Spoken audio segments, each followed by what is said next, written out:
د فوټبال نړۍ وتلی ستوری لوبغاړی پرتګالي کریسټیانو رونالډو ښایي له سعودي کلب النصر سره خپله لاره بیله کړي.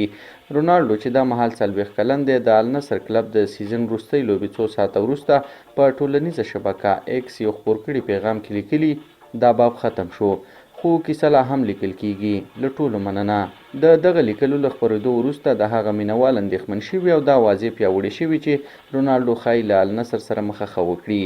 د یادونې وړ ده چې النصر کلب د سعودي پرو لیګ سیالیو کې خپله وروستۍ لوبه د الفتح پر وړاندې د 2-3 په ماتې پای ته رسولو سره د جدول دریم ځای خپل کړ. رونالډو له النصر سره د دې فصل په ترڅ کې ونه توانېده چې کوم جام یا ټایټل وګټي.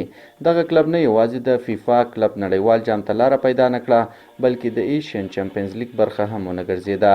که څه هم رونالډو له رسمي اعلان نه دی کړی خو دغه لیکل یې ښیي چې نوموړی په لنډ وخت کې له النصر کلب سره خپل تړون پای ته ورسوي.